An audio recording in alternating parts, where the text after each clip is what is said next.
Okay.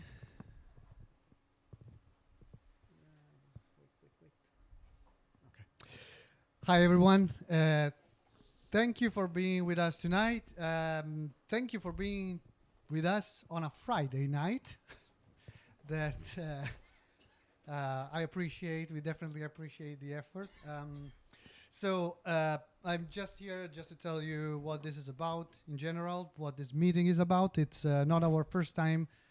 I cannot really count how many months we've been doing this because in the middle there was 2020 and 21. We started in 2019, did 4 meetings, then we had to stop, and now it's our 3rd meeting successful because we had another that we had to cancel in the meantime. Things that happen. Anyway, this is Papers We Love Milano. It's the first chapter, Italian chapter of Papers We Love. I don't know if you ever heard about this. I guess people that have been here already know, but just for the newbies, it's the first chapter of this different kind of meetup where we talk about computer science and papers, or in general theoretical computer science, algorithms, things that maybe you don't usually see at the usual meetups, technical meetups. So the idea is that we want to connect people, creating a network of people that like computer science, but in general, everything that is adjacent to computer science and research. Or in general, people that are interested to do and read and learn about stuff they can't see at work normally. So this is for the repository when we use this to upload the papers. There's also Twitter where we usually keep in touch. We actually have LinkedIn also because God knows why you also like LinkedIn. And then Papers We Love me.eventbrite is where you can get your ticket. You can subscribe to updates and know if there are new meetings. We also have a Discord. I don't know if you actually use that, but we have one, and you can hang out there and ask questions to the speakers if they're still there. Also, if you'd like to present something, or you would like to throw a friend at us and volunteer him or her to this thing, this is the call for presentations. So the usual format is that we do like 30-40 minutes presentations on a paper or something that relates to a paper. It could be also an implementation of some stuff, or it could be a group of papers that you like, or a book that you've read, something like that. We're also trying to experiment with a different format. If you don't feel like you're confident enough to do 40 or 50 minutes of an entire presentation, it's also fine if you'd like to do like 20 minutes. The idea will be to pool several people in an evening and have a few presentations going. So if you'd like to try that, just to give an idea or something that you like and you want to expose, but without going too much into the details because you don't feel like it, that's a good opportunity. So this will also be our last meeting before summer because God knows the effort you put in getting here on a Friday, but I don't think you put the same effort in getting here on July or August. So I think we'll start again in September or October-ish. We already have a presenter for that. I don't have its name right now because I was a little bit in a rush for this, but it's going to be about computer programming languages. And I think it's going to be an implementation for Scheme. Lisp is going to do some live coding as well. It's going to be interesting, but this is after the summer break. So I think that's it. Yep, that's it. So give it up for Alessandro. Thank him for being tonight here. Friends of Luca, thanks Luca for organizing. And thanks to the other organizing. Matteo is doing the video. Daniela is helping organizing as well. So thank you to everybody, and please. Thank you. Thank you, Eduardo, for having me here, and thank you, everybody, for being here to listen to this hopefully interesting talk about precision medicine and how computer science can be helpful in the line what is precision medicine and what will be for the future. So, as a first thing, I would like to introduce myself and what has been my research journey. So I'm a computer engineer by training, and I did my training at the Politecnico of Turin here in Italy, where I work on a biological network, on a simulation for biological networks. I develop. Sorry. Okay, thank you. Thank you. At the Politecnico di Torino, I develop computer code in C++ to perform simulation on a biological network. And this code was running on high performance computing to understand where cells and the cell state can lead after, let's say, the cellular dynamics. So from one state to the other, where the cell can move. And I will be a little bit more explicit on, what is a cell and how we can use the data to perform this dynamic computation. Next, I move to Germany, where I work on gene therapy safety protocols, and I program a lot in Java and R. R is a programming language that probably most of you know and use as well. And as last, I move to New York. This is New York City, my office view yesterday. As you may know, there is a lot of smog going on from Canada, but it's a very nice place, and I hope that you have been there or you are planning to visit soon. Now I'm working at Columbia University as Associate Research Scientist on computational biology and precision medicine. But what is precision medicine? So it is not easy to define what is precision medicine, and it is also confused a lot with personalized medicine. This is the definition of the National Cancer Institute, which is basically the main provider of funding in the United States. And precision medicine, as is defined here, is to understand and exploit the information which is tied to a person of genes or proteins. Now, as a person, we don't define the individual, but a group of people that have some characteristics in common, and specifically genes or proteins. And using this information, precision medicine aims to develop what are called targeted therapies. So therapy that are targeting specific genes that are disrupted and proteins that are aberrantly regulated in a disease. This is a very small schema on how the information about what is a cell and how a cell in our body does to explain all the functions that we do as human beings.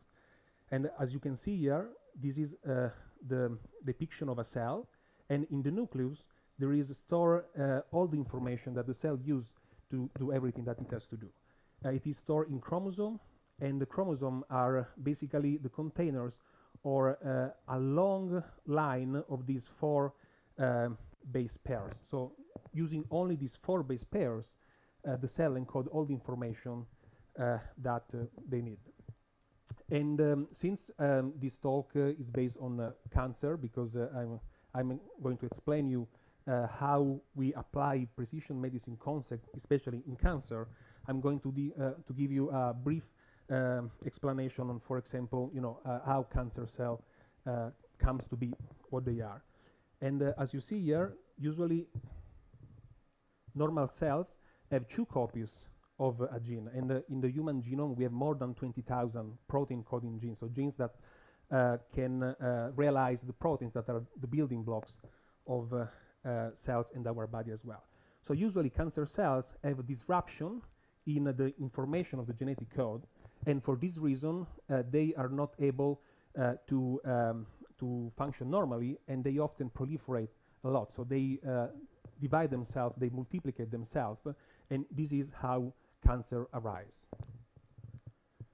And so why cancer but also other diseases are not the same across individuals? Because since cancer, it is due by because of mutations, and these mutations come because many different carcinogenic agents, for example, from smoking, from UV radiation, and so forth, These kind of mutations are not happening in the same spot on the human genome, but can happen in a different spot depending on many factors. So therapies that are devised for a specific person may not work for another person that doesn't have that mutation, for example. As we age, we also accumulate many more mutations, and that's why cancer is associated also with age. But what is really the most disrupting thing about cancer is when it metastasizes, which means that goes in the bloodstream and reach other organs. And this is what is the deadliest part of the disease. But how we go from the genomic code, so from this kind of information, to what actually are the proteins. So basically, from the genomic code, there are different processes, and the first process is the transcription of the gene in this molecule. And these molecules is a molecules of messenger RNA that from now on I will call as gene expression, meaning that how many copies we have of the information of these specific genes, we can record the extent, and we can use the extent to as input of our algorithm. The next step in the cell is to transform this molecule here in an actual protein. And this talk relies a lot on modeling proteins as a flow of information. And as you can see here, proteins have many roles. So proteins are really the building blocks of cells and also the machinery that cells use to implement all the functions. There are many tools that modify the genome, and maybe you are familiar with this one, which is CRISPR, and those two women here are the Nobel laureate that discover this technology that now this is very recent, is going to clinical trials to see whether using the information about what are the genes and what are the proteins that define our diseases, we can change them. We can change the genetic code in order to really cure some diseases.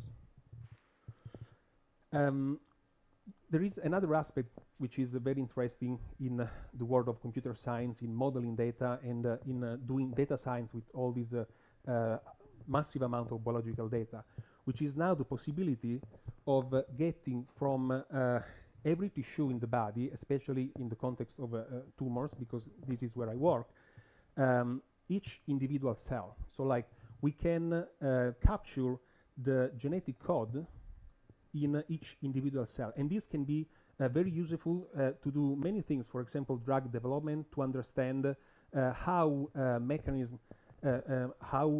the disease is really implemented in the information flow between genes and protein, and we can also use this data to develop biomarkers, for example. The data collected till now, this is the biggest consortium that assemble all the data from many human specimens, already collected more than 40 million different cells, and those are freely available and can be used to study both disease but also the normal behavior of cell in the body to really understand better who we are and how our body works as an organism. Here you see a sort of pipeline that uses single cell as the input, and from this pipeline we can get many different kind of data. Now in this talk I'm going to focus only on the transcriptome, which is basically the codification of the gene in an information flow that we call gene expression. And using this gene expression as input of our algorithm, we are able to identify what are the drugs that can be used to target those specific proteins and to help to cure diseases. Here on the right, you see the pipeline flow. This has been recently published by a student in the lab where I'm working at Columbia University. And basically, you see here that starting from tumors, cells are individually sorted, so they are separated in order to capture the information of each individual cell. This data usually is embedded in big matrices, and there are already many different pipelines to perform the analysis. And as you can see here, this is, for example, a pipeline which is implemented in R, in the R programming language, and we model the data in this way. So we have like samples. You may be familiar with another format if you do a lot of machine learning, in which we have like the gene that in our case are the features on the column and the samples on the row. But in this specific context is the other way around. But these big matrices are used to perform many algorithms on the top to really understand how to model the data in order to model the diseases as well. Here there is another example. This time is with the Python framework, and you can really use this framework to model all the kind of biological data in a very efficient manner. And I'm not going in the detail, but I just want to provide a brief introduction of the frameworks that are available to perform this kind of analysis. There is also a lot of opportunity in developing in front ends for the researchers, because this amount of data is very huge, and there are already predefined algorithms that can perform very basic analysis, and you can create these dashboards that allow the researcher to explore the data and to try to find some meaningful insight that can be further translated. But now, so we say that the proteins are the basic machinery in our cells.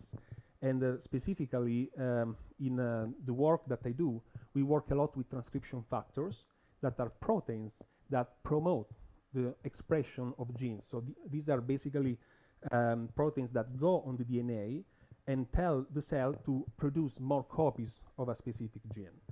In this work, I'm going to show how do we model these in networks in order to understand disease and to also understand what drugs can be helpful for a given patient. Here you see a scatter plot. This is a correlation analysis between two different genes. From now on, we look at an information theory approach to model specifically this relationship. This is a correlation. We don't work a lot on correlation for many reasons, but the relationship between, for example, a transcription factor and a target gene is the information that we need to generate these massive networks, as you will see later.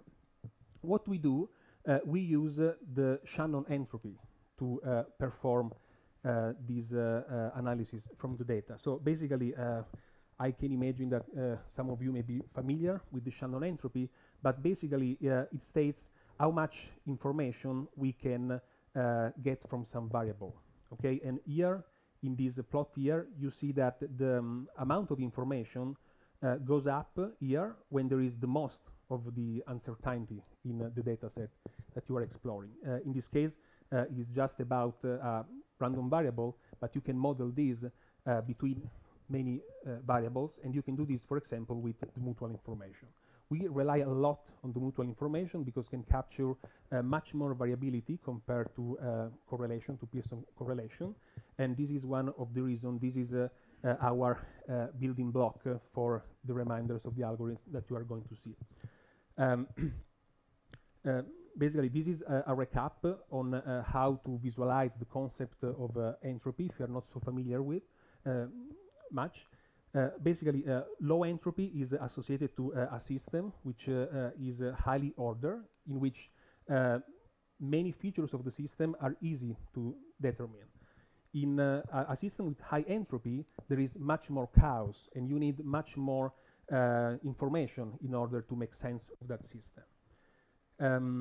When we have two different variables, in this case x and y, we can use entropy to compute a score of mutual information, which is basically the intersection here of this Venn diagram. And with the mutual information, we can establish a more robust relationship between two variables. In this case, between, for example, a transcription factor and a gene. we can understand how a transcription factor can promote the gene, the expression of a given gene. And we do this genome-wide. So like we have a collection of more than 2,000 transcription factor proteins, and the network that we realize comprises like millions of different links. To do this, we use this algorithm, which is called Arachne, and is an algorithm for the reconstruction of gene regulatory networks that are these huge, massive networks that establish how genes regulates each other. Basically, the algorithm has been published a while ago by the principal investigator that is the lead of the lab where I'm working at Columbia University, and works in a very straightforward way. So we start with these matrices that are quite big, so we need at least 100 samples, and these samples can be, for example, samples from patient tumors, from different a cohort of different patients. So let's since this talk is going to discuss a lot on prostate cancer, let's say that we have more than 100 tumors from 100 people affected by prostate cancer. And we do this on all the 20,000 protein coding genes, because we are interested in modeling the proteins and not the gene. So starting from these metrics, we run the algorithm that computes the mutual information between transcription factors and all the target genes. Once we have all these information scores, we have a network which is very big. So we apply another concept of information theory, in addition to entropy and mutual information, which is the data processing inequality, to prune some interaction that may be not so significant, so that are going to add a lot of false positive in the network, in our network. And the data processing inequality basically states that when we look at 3 different random variables, we can prune the link that has the least score of mutual information. And by doing this in a systematic way between 2 transcription factors and each individual target gene, we can have a network which is very small, and it's very robust in defining the gene regulatory network of a given set of tumors or a given cells. Usually these networks are about few millions of interactions, so they are quite massive. And when we use single cell, this network can be even bigger. If you have any question, please. Yeah, I do have one question. Could you give slightly more another explanation of what the coordinate of the matrix are? Yeah, sure. And the other question I have, if you have a way to picture maybe what is the thing that you are discarding using this data processing inequality process? Yeah, so basically the hypothesis that we use to perform this algorithm is that the transcription factors promote the expression of genes. So we want to know what are the proteins that are responsible of making happen the gene programs. So like what are the genetic programs that make the cells behaving that way. So we want to know what is the relationship between each transcription factor with all the 20,000 different genes, because a transcription factor usually can regulate maybe 1,000 of genes, no more. So we have to be very specific in what is the true target set of each individual transcription factors. And this way helps to reduce the false positive rate, because we are going to prune some edges between transcription factor and target genes. You're pruning the overlapping behavior, the overlapping impacts that these transcription factors have with each other. Correct. Okay. So when we have cases in which we don't really know which transcription factor promote the expression of which gene, then we can use this approach to prune the network to assign a link only to very few transcription factors, because otherwise we won't have enough specificity and we would not know which transcription factor is really responsible of a specific gene program.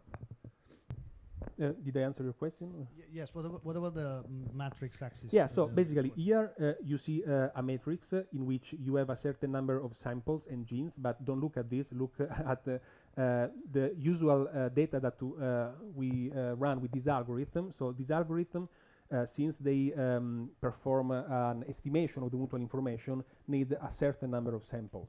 And we did some tests in the past, and we need at least 100 samples. Now, maybe 15 years ago, 100 samples were not so easy to collect, but as you saw earlier, we have like millions of cells, so we can really run this algorithm on a very comprehensive set of samples. And we do this in a genome-wide manner, so like we do this on 20,000 protein coding genes, which basically is all the protein coding set of genes that the human genome contains.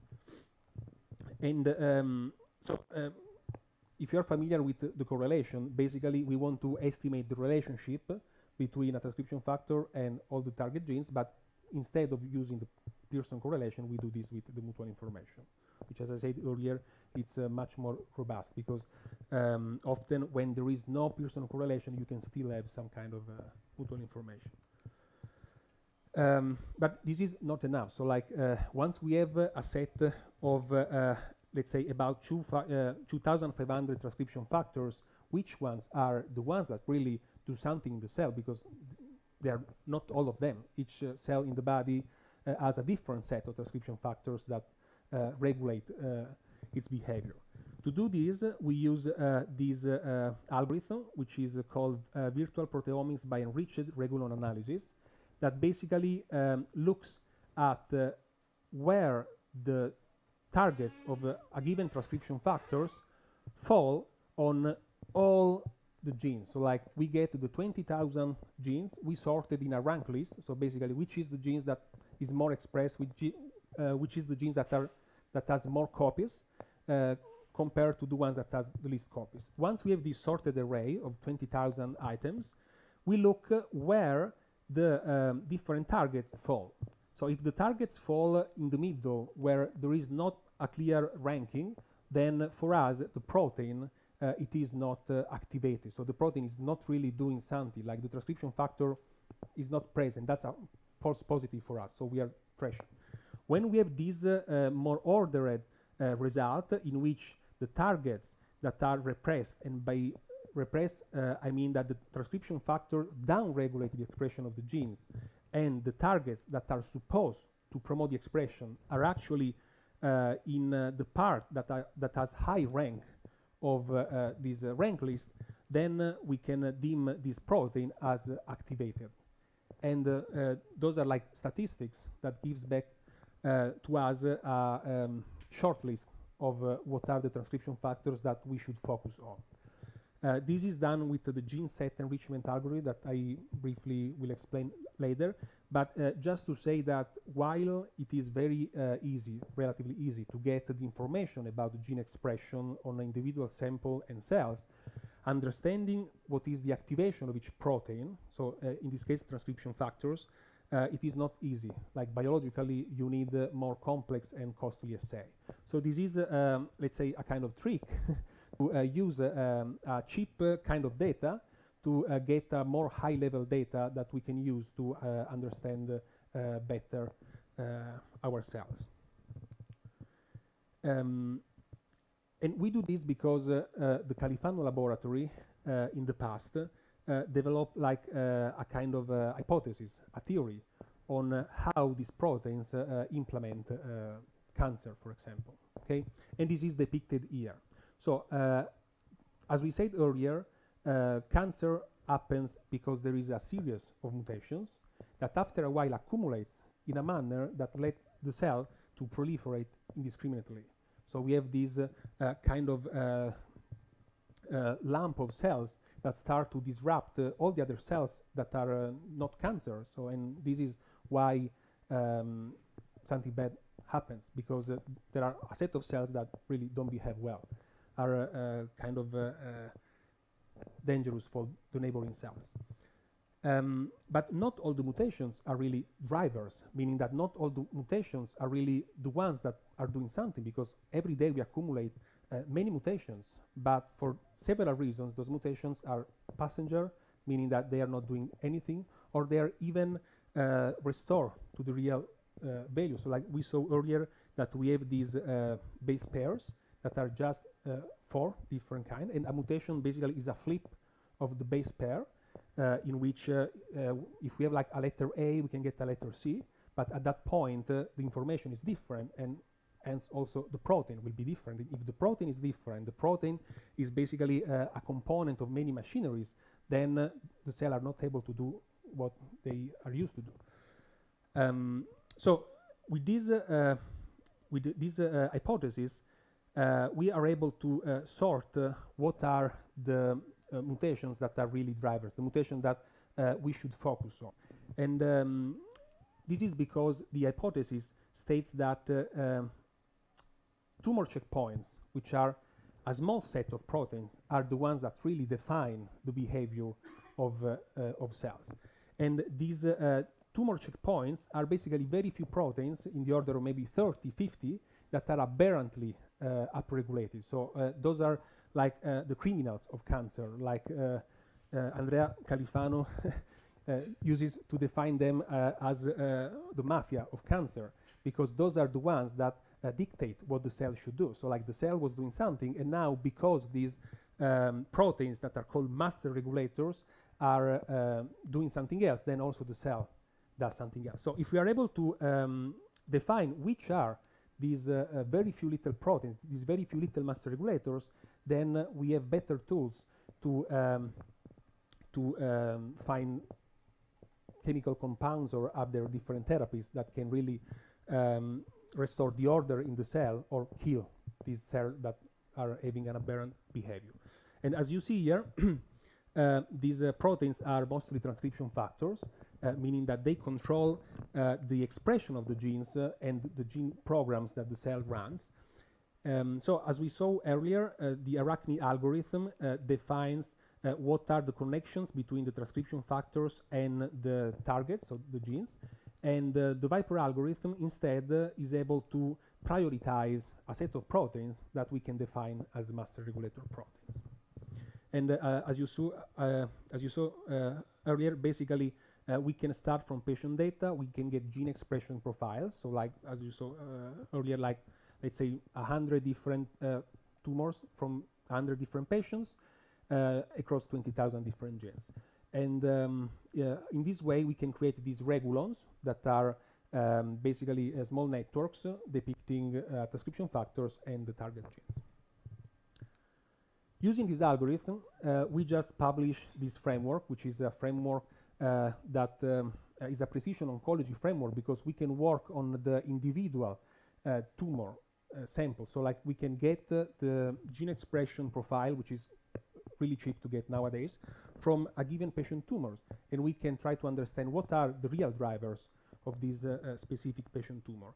And this approach is very straightforward, because we just need data from patients, and we need also data from the models of the patients. I will go a little bit more in details about this later, but this is just a schema showing what kind of data we have. We need to run this approach. So we need 3 distinct data sets: a data set with the tumor from the patients, a data set with drug perturbation data. So those are like basically gene expression profile of drugs on cell lines, and I will be more specific later, but the kind of data is really the same. And we have also data from GEMs. GEMs are mice that are genetically engineered in order to generate tumors, because they are easy to study and they are cheap, because we cannot do really many things on a human. And once we have this, we can compute these protein activity profiles, which are basically list of the activity of all the proteins that regulate the processes in the cell. And we can do this on the each individual sample basis.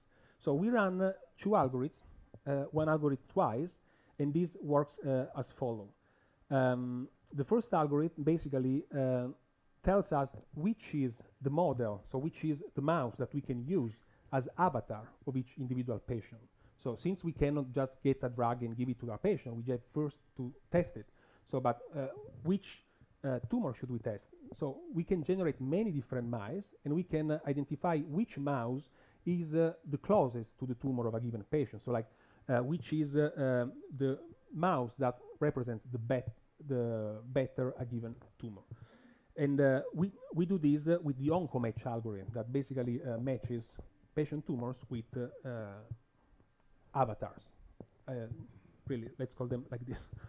And also we have the OncoTreat algorithm that with the same principle assign which drug works at the best in reverting the activity of those master regulator protein. And I will be more in detail in the drugs later. And once we have all this data collected, then we perform what we call the OncoLoop, which basically it is a three-parted graph that connects patient tumors with their models, with their avatars, and also with a list of drugs that we can really use to perform some experiments before giving that to a patient. Now there is a lot of data about biologists because we really did experiment with this. So if you have any question, please just ask, and I will try to go through in a way that it's interesting, I hope. Yeah? Hi, I just would like to understand exactly the need of the mice simulation. Yeah, this is a very important question. Thanks for asking. So when we have some drugs, we cannot just get some drugs and give them to patients, especially if drugs are from different indications. So like there are drugs that are approved by, for example, the Food and Drug Administration in the United States. Here, I think it's the European drugs and something like that. So there have been run clinical trials that test drugs on patients before saying this drug can go to this patient. But we developed in the past years really many drugs, like tens of thousands of drugs. So we can identify which drugs we can reprioritize for a different disease. And this is very important because since many drugs are already FDA approved, for example, there are drugs that are maybe approved for, I don't know, some neurological disease, but if they retarget master regulators of a given cancer, then why not using there? But to do that, we first have to test in preclinical trials, and preclinical trials are exactly trials with in vivo models that are these mice that helps us to perform this. So like there is a need anyway, especially when drugs are not already approved for a given indication, to do some preclinical trial, because those are all computational predictions. So we have also false positive in this case, and I will show later that we found a drug that we predicted to be effective, but in the end it didn't work. So we cannot propose that drug for further trials in human. Did I answer your question? Yes, yes. It was not clear to me that you were going to do all the 3 steps again. I was thinking that you were using just the traditional oncotherapy. Instead, you are experimenting different drugs. Was not clear. Yeah. So I didn't go yet to how we use this drug perturbation, but maybe later this will be a little bit more clear. Okay. So first, I'm going to introduce what is this cohort of mice, so we can see what we can do with this cohort of mice. So basically, in a lab that collaborated with us on prostate cancer, because we applied this framework on prostate cancer, this lab generated many different models of prostate cancer. And these models basically are generated by performing some specific mutations on the mouse genome in order to develop some tumors. And this is done based on some knowledge. So like these are, for example, genes that are known to be involved in cancer. Some are known to be involved in prostate cancer. And that's why these set of genes are used. In this case, we use mice that are very helpful, because it's not easy to work with mice, because these mutations can be made only on the prostate of the mouse. Otherwise, there are different models that, for example, when we induce a mutation that generates a cancer, it happens in all the body. So it's not easy to deal with models that are not so much specific. So these are all very good models. And we wanted to model different stages of the disease. Now, I'm not going in detail about prostate cancer disease, but if you have questions, please let me know. But basically, very brief introduction about prostate cancer. Prostate cancer is relatively straightforward to cure if it's caught on time in the prostate, so the prostate can be removed in that case. But unfortunately, when it metastasizes, and as we saw before, tumor cell can go in the bloodstream and reach other organs, it's almost invariably a deadly disease. So there is still a lot of work that has been done to identify good therapies. So super briefly, we generated many models, and as you see here, those are survival curves in which we track after how many days of the generation of the tumor the mice die. And as you see here, these red mice here die relatively early, after how many are 200 days. So these tumors are very aggressive, while these tumors here on the green here, basically mice don't die. This is the percentage of survival of each individual mouse. So we generate many different mice that can really model the different stages of the prostate cancer disease.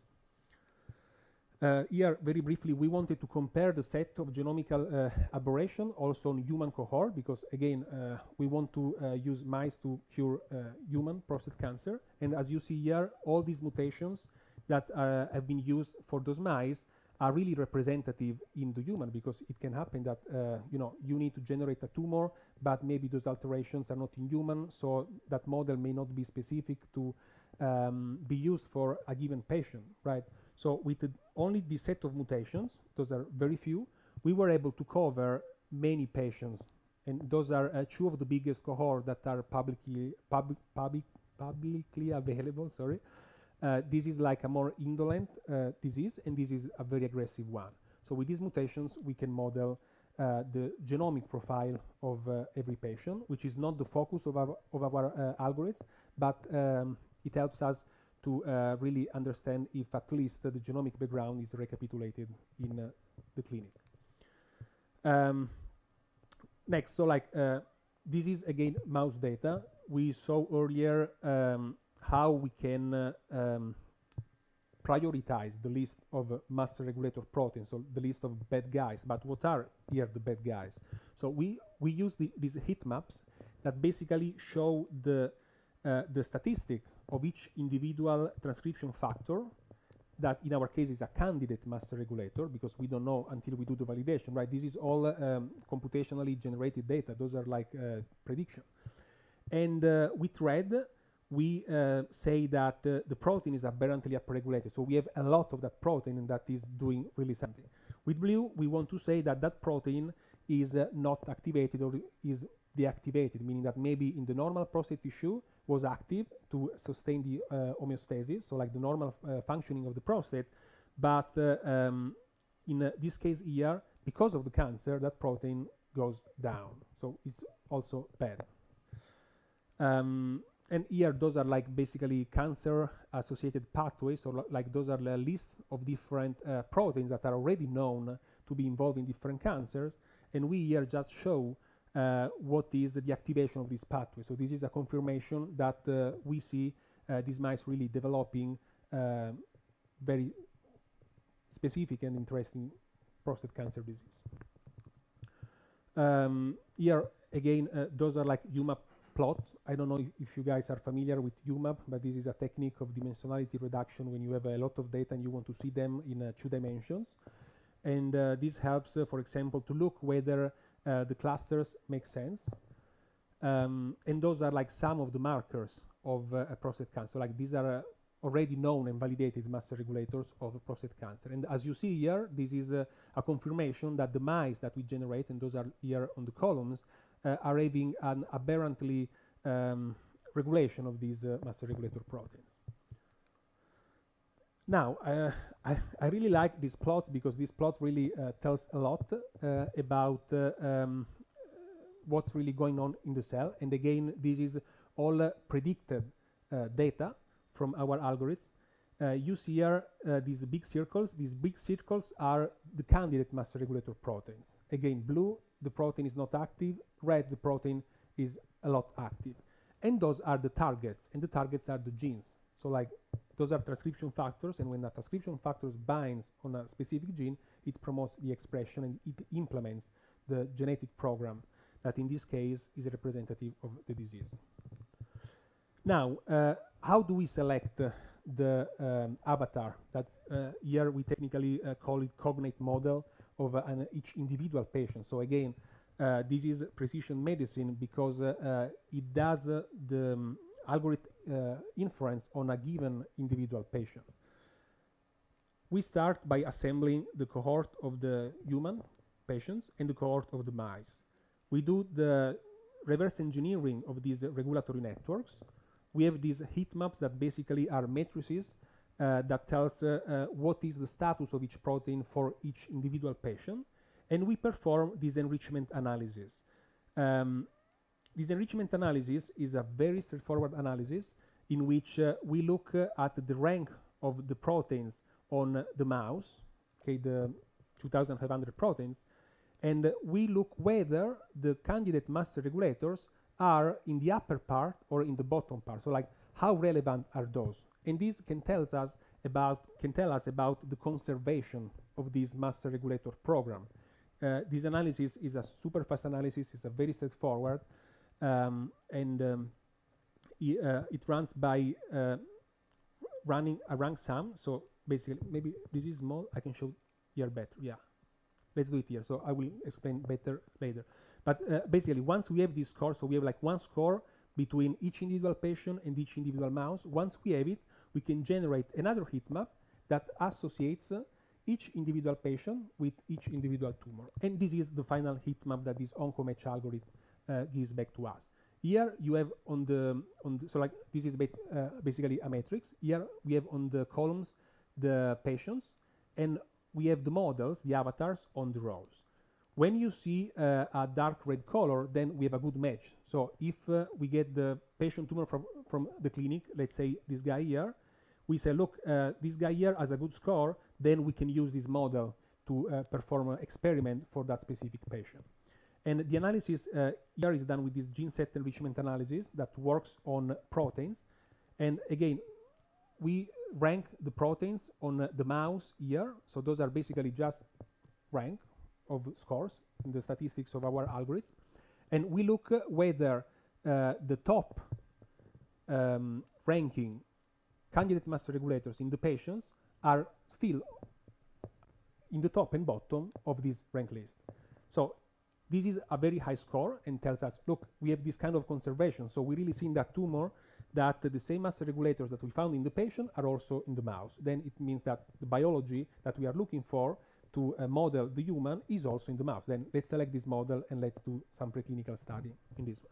In this case, we have a white, and you see that there is no enrichment. So like the master regulators of the patient are anywhere interesting on the protein activity. We call it signature because it's very specific for each individual mouse and patient. So they are basically spread everywhere. So we should not use this one because whatever we find here, it's a false positive. So it's not interesting. We have to discard it. And this is the OncoMatch analysis that gives back us a list of avatars that we can immediately use for a given patient. Next, we finally are at the drug part because we want to identify what are the compounds, what are the drugs that we can give to the mouse to see whether it works, because if it works, we can try also to give it to the patient. And this works in this way. So basically, we work with small molecules compounds that are very small chemicals, and these chemicals binds to these proteins. Like these are proteins, and these proteins have functions because they're shaped. Okay, so if a chemical goes somewhere, it disrupts the shape, and that protein is not able to perform the same activities that was able to perform. So in this way, if this is a, let's say, candidate master regulator, so if this is a bad guy for our tumor, then with a small molecule that goes inside the cell, we can target it and we can disrupt its activity. So this is what we want to do with these drugs. And we collected like many drugs, so like those are FDA-approved drugs, meaning that these drugs are already studied in many different diseases, so the toxicity profile it is known and can be already, like, let's say, proposed, because there is a lot of information about that. But we also use different drugs that are not yet approved, but may be approved soon. So we are trying to be, you know, on the cutting edge of this drug developmental process. In this case, we use cell lines. So basically, cell lines are, in this case from humans, are tumors from humans that are immortalized, that are put on a flat petri dish in the lab and can be stored in the freezer for a lot of time, and are modeling a given tumor. Now, I don't want to go in detail between the in vivo system, for example, these mice that are genetically engineered, and this in vitro system, because there is a huge difference. But these cell lines, so this in vitro system, this simplified version of our models, are still good to capture how a drug changes the gene expression profile on a given cell. So we can study that. Now, what we want to do, we want to get the drug perturbation. So like those are plates with many different wells. Those are like 96 wells. In each well there is a different drug, a different compound. And we look at the difference. So this is basically a differential. Okay, so it's a linear model in which we have different samples as treatment, different samples as control. And for each gene, we see whether the expression of that gene because of the drug goes down or goes up. And we get these profiles as gene expression that we transform to protein activity using regulatory network analysis with the Arachne algorithm and the Viper algorithm that gives back to us the output of these regulatory networks in an activity profile for each individual protein. And we did this with two different cell lines because this cell line is more an indolent disease and this is a more aggressive one, so we want to cover the different aspects of the prostate cancer disease. Now, this is the interesting part because what we can do with this algorithm is what we call patient pharmacotyping. So usually clinical trials are created by physicians that define what are the set of patients that should be in one arm of the trial because information that they have, for example, set of mutations or other things. And often this information is not, let's say, computationally driven. Now, we want to propose an approach which is almost totally computationally driven in order to hide the composition of these clinical trials. Because if we can really identify what is the set of master regulators of each individual patient, we can just perform clustering analysis. You may be familiar with clustering analysis. And we can select a set of drugs for each individual cluster. Okay. So here, just to give you an example, this drug, bortezomib, looks very good for all the patients in this cluster and way less for these patients here. So if we get a tumor from this patient, then we should not give bortezomib because it is not predicted to be working. Now, of course, this is again computational analysis, so we have as well false positive and false negative. And we call this as patient pharmacotyping. Again, you see here this gene set enrichment analysis approach in which we look at the drug perturbation profiles, the proteins here where the pointer is going, and these red and blue bars are the aberrantly upregulated master regulator in the patient that now they are in the lowest rank of the signature of the drug. So it means that this drug really is reducing the activity of especially those master regulators. So this drug, cobimetinib, then can be used as a first to treat that patient tumor. And we do this with the OncoTreat algorithm. So I already briefly explained how this works, but again, it's very similar to the OncoMatch algorithm, but in this case, we look at the reversion. So like we don't want to see whether the activated master regulators are in the upper rank list, but we want to select these master regulator inverter drugs or compounds. So what are the drugs that revert the activity of these master regulator proteins? And this is a very similar approach that you already saw in the OncoMatch analysis. But at the end of the day, what do we do with all this data that we collected and all these analysis that we do? We really try to close the loop. So that's why we named this algorithm as OncoLoop. You see here the three different analyses. So this is just a slice of the data because we have really a million different combinations that we can have with just this small set of data. You see here the OncoMatch analysis, and a red box, it means that we have a match. So we have a correspondence between the axis here the rows and the columns on this heat map.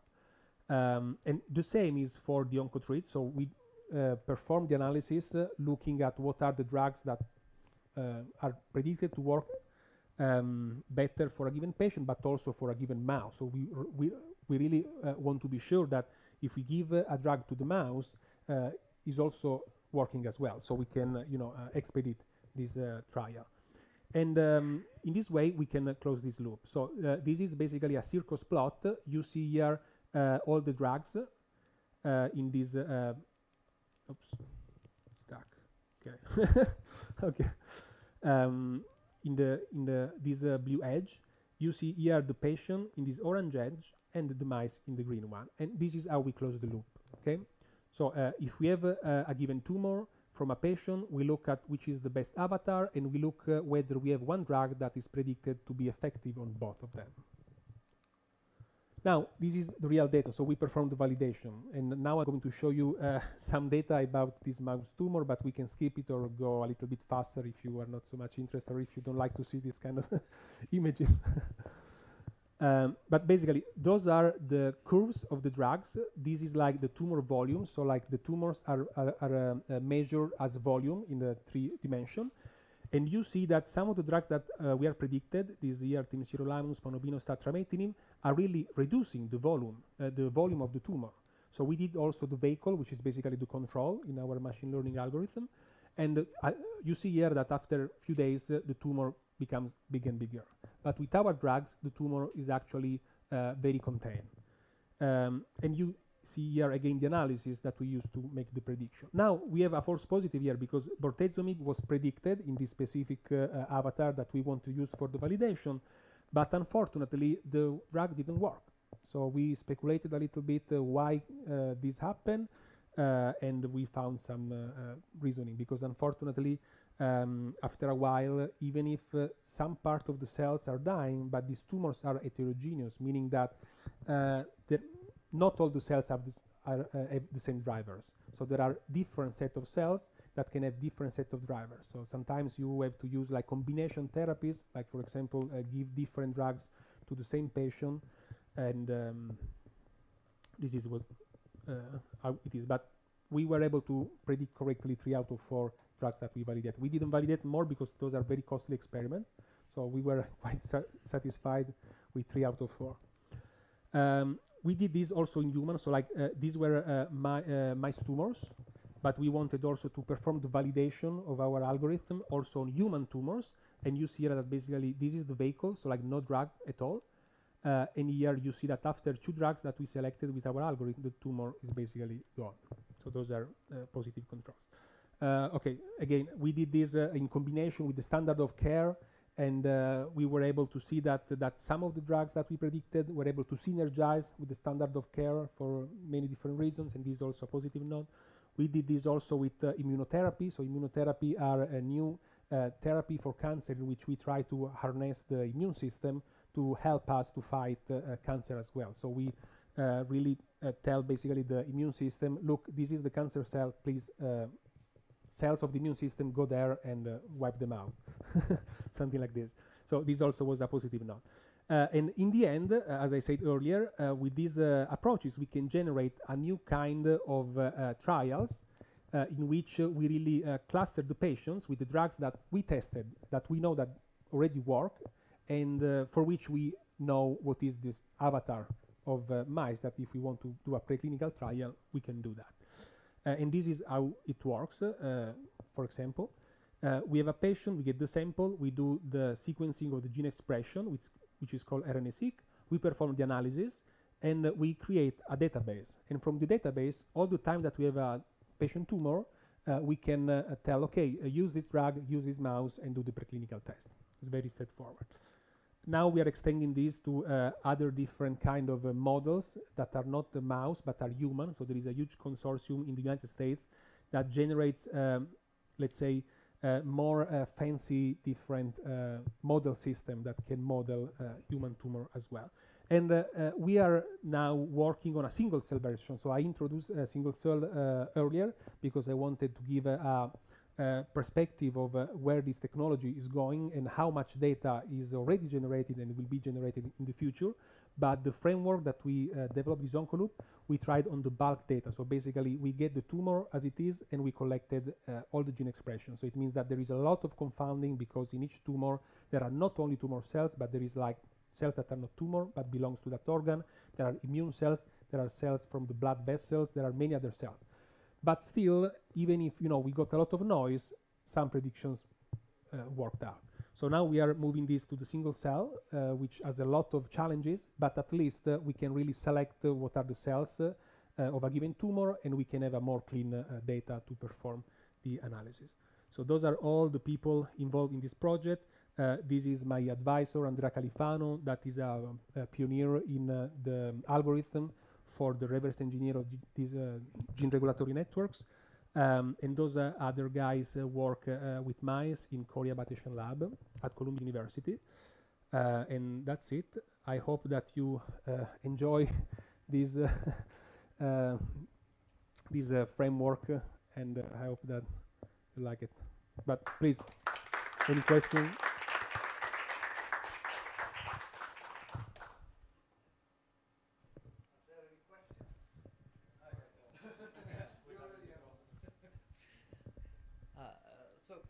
It's interesting. Yeah, many thanks. It's really interesting. I get the point or the main idea. What I do not see, and I'm asking if you plan in future to consider, is that there is no consideration of the real patient. I mean, the same drug can have, for whatever reason, a completely different effect depending on the real human being behind. And I do not see that here. So I'm asking if someday you will consider that. Well, I mean, we did use human patient data, which is let me show the slide here.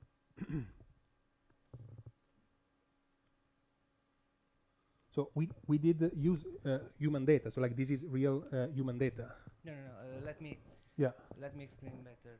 When you get to the point of trying different drugs in mice, in vitro before and in mice after, then you try to infer this information to real patients.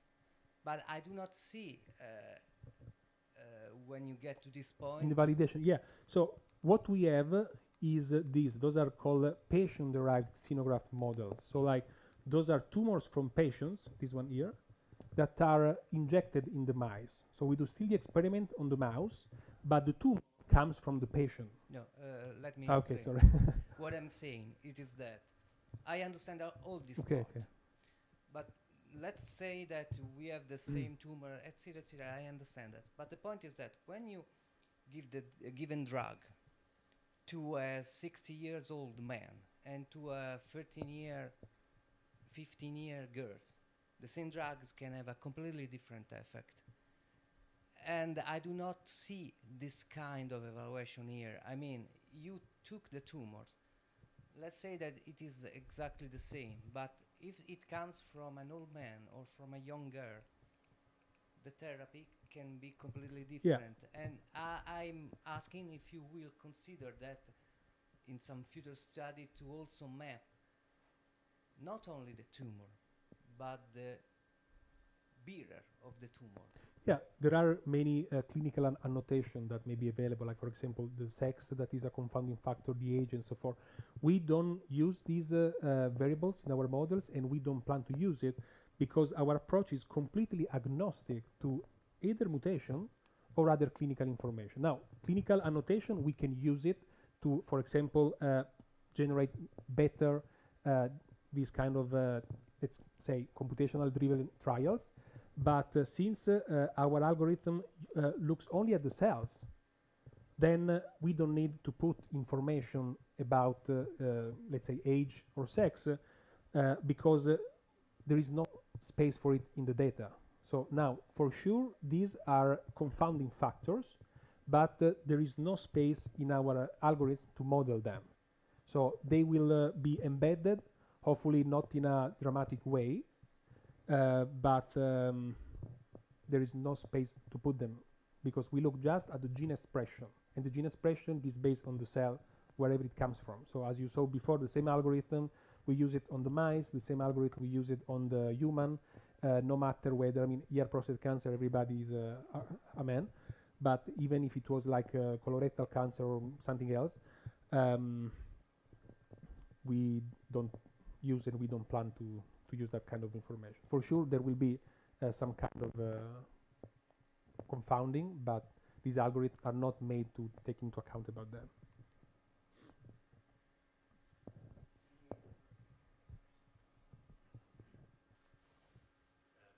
Do you think that at some point gathering enough data? Okay. Do you think that at some point gathering enough data in order to have a big amount of data to work on, you will be able to try to find a drug without even need to experiment with preclinical trials? I mean, you will be able to be so sure that this kind of drug could work with this kind of genetic basic. Well, this is a good question. These algorithms suffer a lot by false negative, meaning that we can make prediction only of the data that we see, right? So if we don't have a specific data that model a subtype of the tumor, which is a particular set of tumors or different parts of diseases, then we don't have data to perform any modeling. So these algorithms, especially the arachne algorithm, has a relatively high false negative rate. Now, there are algorithms. Now, there is a paper on Nature, which is one of the top journals in the science field, life science field too, that just was out like 10 days ago probably, that used large language models on 30 millions of cells to be able to infer, for example, perturbations. So like those cells that were collected are cells that are not perturbed by any drugs. And the authors show that just with the homeostatic data, so like data without perturbation, they were able to say, look, if I want to suppress this gene, if I want to perform what is called, for example, a knockout, so like to reduce the activity of this gene, the expression of the genes, where the system will go. And they show that with this approach they were able to predict. But in this case, you really need a lot of data. Those were like 30 million cells. And with less data, because false negatives probably, this is not the only reason, but one of the main reasons, that's not possible. So now we collected a lot of data, but again, the data that I show here was from 500 patients. 500 is a good number, but we really need like in the millions probably, something like that.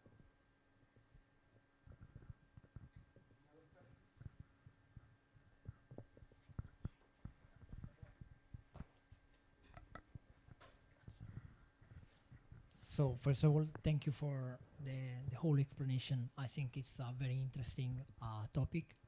Just maybe focusing in my question for the computational aspect. So I think in your talk it's very clear that there are really indeed computational aspect or concept of information theory that applies here, and it's very interesting to see the application on say on not something that you immediately think about.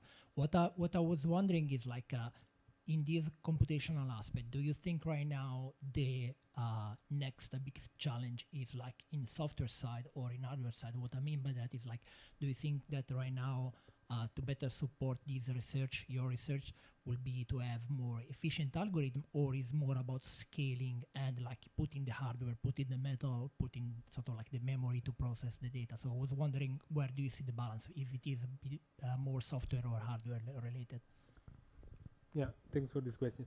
So these algorithms are algorithms that work on a first principle basis. So those are very simple definition about probability density distribution, like in this case, and they can work with not so much data, at least to have enough predictivity. Now, this algorithm probably won't benefit so much for a lot of computation, meaning that the Arachne algorithm we have to run on high-performing computing computer, because it takes several hundreds of hours to give back as one network. Okay, so like it is not. I mean, you can run on your laptop, but maybe it can take like a week. Okay. The thing is that probably the scale that you're referring to is a scale where we need other kind of algorithm to perform similar analysis. And what we are trying to see now, if we can use this same principle, but go to perform the inference in a totally different way. So what I'm looking now, for example, is if we can perform mutual information using deep neural networks, and can be done. So if this is the case, we can use the same principles, but in a way that can scale, for example, for the millions of cells that we saw that are being collected in this day. So probably it is more an hardware challenge if we move this algorithm to use other approaches, so to perform the computation of the relationship between two genes, not using these basic, let's say, information theory approaches, but using like deep learning that can perform the estimation in a way which is not analytical, which is much more about an optimization problem rather than this is the formula, those are the data, let's see what is the probability distribution.